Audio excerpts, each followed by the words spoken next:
What's up, you guys? So I'm here with a new video today, and I'm finally here to bring you guys my pure Sky Striker deck profile. This deck has been a long time coming, you guys. Trust me, you have no idea the story behind this deck. I've had it for a while, and literally I've been missing like 1 to 3 cards, and I finally just got the last card yesterday. When I get through the deck profile, I'll tell you guys what it was. Shout out to my boy Shiv, though, because he really came through for me.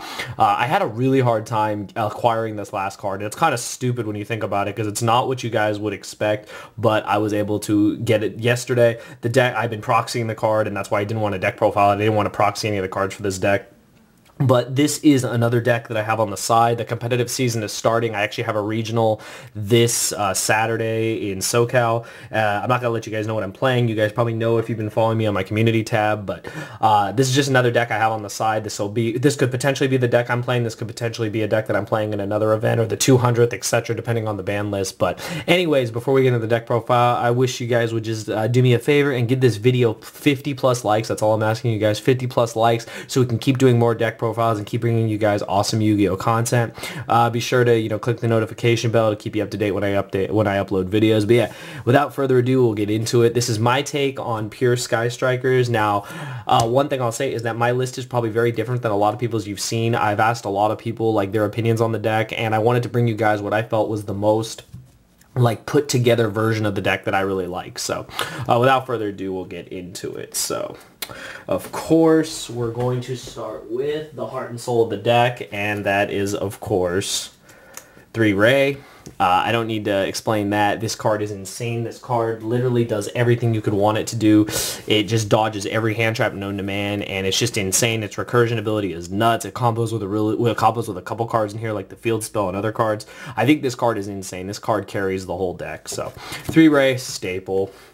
For my hand traps, I play 3 Ash. I feel Ash is still just really solid. It's probably the best one. It's the best one-for-one trade you could make. There's a lot of cards that can hit, and I feel that it's definitely should be a staple in pretty much every deck this format till we get a ban list. And then the difference with my deck, I don't play Joel and Lockbird in the main deck, but I play the Gamma Driver package. I went back and forth a lot of times with Joel and Lockbird, and I liked it, but then I noticed that this deck cannot really OTK you. I'm not playing Phantom Skyblaster in this build. There will be another build where I am playing Phantom Skyblaster, but since I'm not, I decided to just play the Gamma package. And believe it or not, I don't use this to make Omega. I actually don't even extra deck Omega. I cut it because I noticed that I'm basically using this against Goki and against pretty much anything as another answer to what they're trying to do, and this is so good against Goki. Like, this does so much. Being able to Gamma the Firewall is insane. So also because now that they have Summon Sorceress, being able to hit Azold with Cherries, or being able to hit Firewall with Gamma is nets. Drawing this absolutely sucks, but I mean, it is what it is. I actually had one game where I actually mulliganed it back into the deck, so that was kind of cool with the field spell. So yeah, that wasn't terrible, and I sent it with multi-roll, so it wasn't bad either. But I actually really like Gamma. I think it's a really solid package for the deck, and I think especially with this type of deck where you run such a low monster count, that it really supports it well. And the last monster is actually probably one of my favorites, and that's Darkus Diablos. I love this card. I think this card is nuts. This plus Ray is absolutely insane. The fact that you can summon it from your hand or from the graveyard and then use its effect to, basically make your opponent send back a card is nuts. And that's what you always do, because if you don't, your spells aren't live. So I really like that combo. I think it's insane just being able to go like this, summon, effect, boom, this comes out. You bring out your Sky Striker guy, use your effect, and then you use this to hit another card, and then all your spells are live. I think that's absolutely insane. So that's it for the monsters. Low monster count. You should be used to it with Sky Strikers. On to the spells, which is the heart and soul of the deck. 3 Engage. This was not the card that took me forever to get. These were quite easy to get. I played Sky Striker Trickstars for YCS, was it YCS New Jersey, and I think it was New Jersey. Yeah, YCS New Jersey, and I lost track. I went to all the YCSs and then for Nationals. But this was the card. I only have had 2 Widow Anchors up until yesterday, and I finally got my 3rd one. Again, shout out to my boy Shiv. It just took forever to get this card. There was miscommunication in the mailing of these cards, and eventually I finally got my 3rd one, and I didn't want to proxy the card for you guys. I didn't want to tell you guys what I was using as a proxy, but yeah, Widow Anchor, insane. This is actually one of my favorite cards. I think this card does so much, being able to just take your opponent's monster. It creates a lot of just games you just win by itself with this card, so I think this card is amazing. Engage is self-explanatory. Drawing cards is nuts. And then the other 3 is, of course, 3 Hornet Drones. Until this card goes to 1, we're playing 3. This card does so much. Now that the token was announced, I don't know if you guys saw the new OTS packs, but now there's a token for Hornet Drones, so that's really cool. So Those are staple Sky Striker cards. Other cards, we've got 3 Foolish Burial Goods. I play this. I really like this. I feel that even with Hayate in the deck, this card is still really good. It's another spell. Puts Metalfoes Fusion in the grave, lets you get another draw. I really like it. Even though it's only once per turn, it's fine. You draw extra copies, you just send them away with Field Spell or Multi-Roll. So it's perfectly fine in my opinion. 2 copies of Multi-Roll. This card's insane. Spellbook of Judgment is nuts. Yeah, you resolve this card, you're pretty much going to win the game. And then I play just 1 Afterburners and 1 Jamming Waves. Reason is I don't play Potted Desires. I have gone back and forth with that card. I can't stand it in this deck. I don't know why. I just really don't like it. I feel like it's hurt me a lot more than it's helped me. And for that reason, I actually decided to cut it. I might try it again in the future, but for right now, I'm not playing Desires. So I decided that for this deck, I wanted to just keep it as consistent as possible. And that way, I didn't have to play extra copies of Afterburners or any extra copies of the cards I don't need. I felt that this way it's more streamlined and just gets to the cards I want, and I like just having the 1-in-1 option because they're just really good cards and you can recur them with Kagari. And then another one of is the Hercules base. This card's good. It's good against goats, and it's good for you know, shuffling back your extra deck guys because you do cycle through them pretty quickly. Even though you have Hayate now, like you still cycle through them pretty quickly because you need to get your plays off, and being able to, you know, recycle them is great, and just running over goats and drawing cards is good too. Then I played just 1 Field Spell. I don't really like this card. I like its interaction with Ray. I like its interaction with other cards that I don't want to draw, but other than that, I don't really want to see it that much. So I played the 1 Terraforming with it. I actually saw MCole40's video with this, and I really like this. I like that someone else was doing this, that you were just doing 1 Terraforming, 1 Aerospace. Reason being is that Terraforming is just another spell at this point. It's another spell that loads your graveyard. At worst case scenario, if you draw them together, you just send this away to, you know, reveal the 3, or you send this away with multi-rolls. So the 1-to-1 ratio has been perfectly fine, and I highly suggest it if you're not a fan of the Field Spell. I know a lot of people are. I just personally am not. That might change as the deck develops with whatever ban list we get. Then my one-ofs, Rhoda, my 4th copy of Ray, Upstart, finally got a super happy about that, no pun intended. Card's amazing in this deck. The deck is 40, and I mean, this makes it 39. There's another spell in the grave. I mean, you can't, you know, it does not get better than that. I think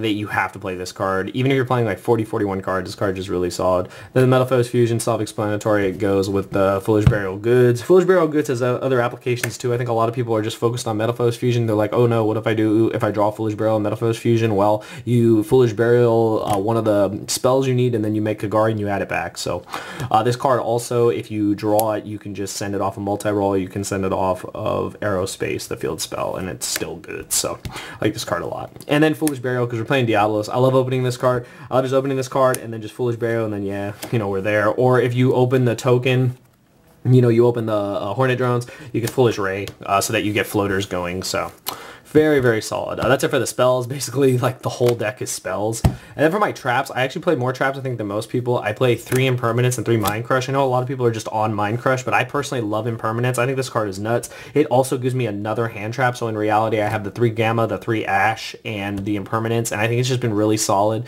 This gives me Effect Negation as well as the Gamma package, which makes my Goki matchup a lot better, because the Goki matchup just sucks. Overall, it just sucks. And you know they're going to try to Gumblar you, so being able to Impermanence that, or being able to Gamma it, or Gamma the Firewall, is just so important. So these cards have been great, and I honestly suggest that you try them both out. Nothing is bricked for me, and even without Desires, the consistency is still there because we speed through our deck so fast. Now, granted, you can run Desires if you want, but for me, so far, I've been keeping it at this 40 cards, and it's been really solid. So yeah, that's it for the main deck. Again, it's 40 cards.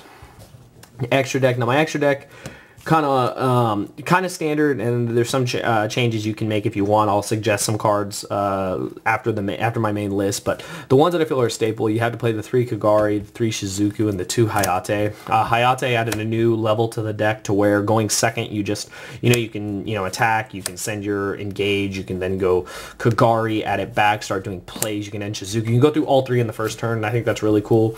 I think it just adds a lot of just like grind to the deck, and then of course with Hercules base, you can shuffle them back. And I don't worry about not drawing Hercules base or not banishing it because I don't play Desires. So I feel these 9 are staple. This is the ratio Japan plays, and I feel this is a correct ratio. Playing a 3rd Hayate is just too much. There's no reason to. So those 8 are staple. And then just for other links that come up sometimes, Space Insulator, it's just good. Being able to climb with the token is good, and then being able to link again. I like going this and, like the token to go into, just any of my 3s, and then being able to make Ningirsu is good too. So there's that. Then for the Nightmares, I play the Mermaid. The reason I play the Mermaid is because I'm not playing Linkuriboh until, I'm sure there's a way that I could incorporate Linkuriboh, Summon Sorceress, all that, but I haven't developed the deck to that point yet. But I'm just playing the Mermaid as a way to out if they give me Ibly, because Ibly's a pain in the ass, so I don't want to attack with it and take damage or do anything, so I'm just using Mermaid. And then I'm playing Cerberus, Phoenix, and Unicorn. They should all be standard. They come up in different scenarios, so I like to just have the versatility. I don't play Goblin, I don't play Griffin, I don't feel they're necessary in the deck, so I just play these 4, and so far they've been good. They've all come up in like different scenarios, and you'd be surprised, like you'll have weird scenarios where like they will come up, and like you'll end up like linking and doing weird stuff like this, and then you'll link again, like, and you know, you just keep climbing in weird ways. Like I've had a lot of weird interactions with the deck, so far all these cards are good. Unicorn's actually one of my favorites out of all of them. And then my last 2, Ningirsu, I think this is just really good spot removal, really easy to make, and it's so solid against, you know, just outing problematic boards, outing like Cerberus, Phoenix, stuff like that, and I think it's just really good. So I play it, and I just like that it's non-targeting spot removal. And then the last card I play is the Bomber Dragon. I went back and forth with this, Borreload, Borrelsword. I actually don't own a Borrelsword yet, so this might change for Borrelsword. But the combo with these 2 is actually really good. This comes up a lot, and I think a lot of people just forget about it, as people don't read this card. And it says, when a Cyberse Link monster is link summoned to your field while this card is in your graveyard, except the turn it was sent to the graveyard, you special summon this card to the zone. So basically you just summon this, bring this back, and you know, you go boom, and you just steal games with this card. Now again, you could use Trisbania, you could use other cards, but I just really like Bomber Dragon. I think it's just really, really solid. So yeah, that is my deck, you guys. That is my first take, even though it should be probably my second or third take by now on this deck, the Pure Sky Striker deck. But I'd like to know what you guys think in the comments below. Again, be sure to show your support by giving 50+ likes. That's all I'm asking for this, so we can upload more deck profiles and more awesome content. Again, I have a regionals this weekend in Pasadena, California, so that's where I will be, and I will keep you guys updated on how that event goes for me. I'm really trying to win or top, or you know, just qualify for nationals, because I'm going to be very busy coming up. I'll have an announcement video about that later on. I got some important stuff going on in life, but Yu-Gi-Oh is still going to be there, don't worry. More committed to the channel, as you guys know, with the more consistent uploads, and I'm still going to be on top of things as far as the competitive scene goes, because I don't want to lose my edge now that I'm, you know, back and more, you know, up to date with what's going on in the game. I kind of want to stay there. But yeah, that is the deck, you guys. I really, really like this deck. I think that this is another just really good deck, and I feel that it's really not given enough credit. Even though it hasn't been doing as much, I feel it has the potential to be one of the best decks, if not the best deck, in the format once the format changes. Because Goki is just unfair. Goki and Trickstar are really unfair, but I feel that built properly, piloted by the correct player, this deck can do a lot. So yeah, that's all I got to say, you guys. I hope you guys enjoyed the video. Be sure to give me your thoughts and suggestions in the comments below. I really appreciate your guys' suggestions. One last thing I'll add is other options that I talked about. You have the option of Borreload Dragon if you want to put an extra deck. You also have the option of the Utopia and Lightning package, because you can make it with 2 Ray. It sometimes comes up. Other things is just Droll and Lockbird if you don't feel like running Gamma. It's just player preference. But yeah, that's all I want to say, you guys. I hope you guys enjoyed the video. Let me know what you guys think of it in the comments below, and I'll see you guys next time. Thank you for watching.